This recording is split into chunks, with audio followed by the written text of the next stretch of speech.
Hey everyone, it's Shotzi for TheRoughCuts on Sunday. I hope you all had a great week. I am just coming back from Butt-Numb-A-Thon. Some of you know this film festival that takes place every year for Harry Knowles' birthday of Ain't It Cool News.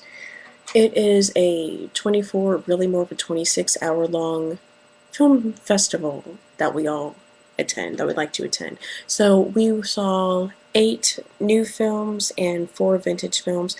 I'm going to talk very briefly about the 8 new ones, starting with Hugo. Some of you have already seen this. It came out, I think, last week, about a little orphan boy who lives in a train station. He's a clockmaker.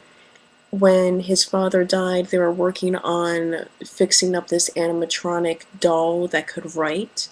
And it's just a great story about how his trying to fix this doll on his own brings him closer together to people that he may have never had the opportunity of meeting, and how just the smallest things can really touch a lot of people's lives in different ways and enrich them. So it's a great film about relationships. Cinematography is gorgeous. You should go see this. I'm uploading this directly, so I'm not editing it at all. Not that I usually edit anyway, but I just did this too. I talked for like 10 minutes and a stupid thing didn't go up. Anyway, Tintin was another one that we saw. This premiered in Europe, I think, like last month.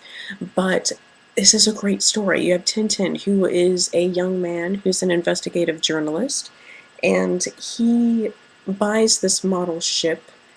This other guy is willing to stop at nothing in order to get it because of the secret which the ship beholds. So Tintin's trying to get to the bottom of this, the mystery of the ship, the mystery of what this guy is going after, and there's treasure involved, there's action. It's awesome. Also, the 3D in this is amazing. Go check out Tintin. It's great for all ages. Some people might think it's kind of violent. I don't. I saw a lot worse stuff when I was little, and this is a great movie. Sherlock Holmes. This was awesome. Game of Shadows. Sherlock Holmes Game of Shadows. This this is one of my favorite Sherlock Holmes films. It's what is that? Oh, anyway, but this is a great movie. Once again, you have Robert Downey Jr. and Jude Law reprising their roles. Stephen Fry is also in it again, and it's a it's fun. It's a lot of fun. You get to see like the one-on-one battle between Holmes and Moriarty. Also, you've got like gypsies involved, munitions dealings. It's awesome. And the explosions aren't too drawn out like I felt they were in some of the other ones. Tinker Tailor Soldier Spy. A lot of espionage, really good cast. Gary Oldman, Colin Firth, Tom Hardy. Actually, Rob just reviewed this, as I just saw.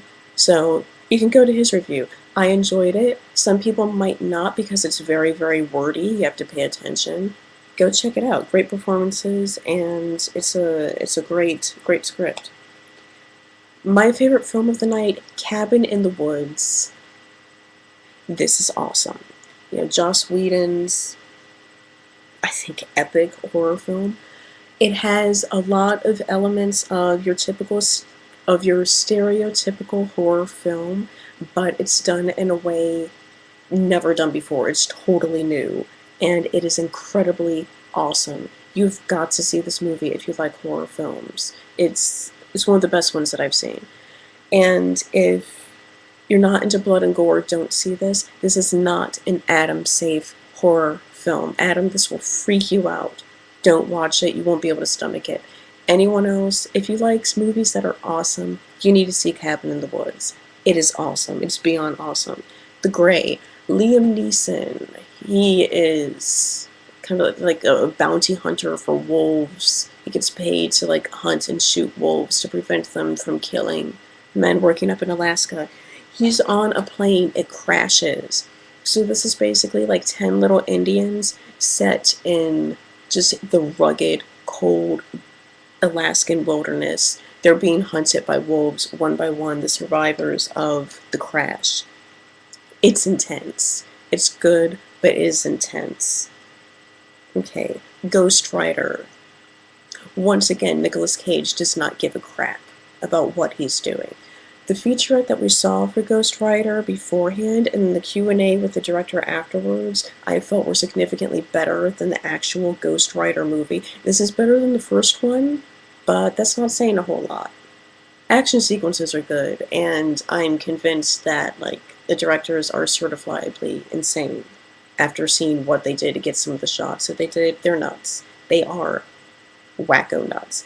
Anyway, I'd wait for the Blu-ray because they said it's going to be like 6 hours of extra stuff on there. I think the extra stuff is worth seeing more than the actual film. But hey, you might like it. You might like it. Mission Impossible. Admittedly, this is the first Mission Impossible movie I've ever seen because I'm not really a fan of Tom Cruise, as some of you know, but I was a captive audience for this, and I'm happy I saw it because this was a great movie.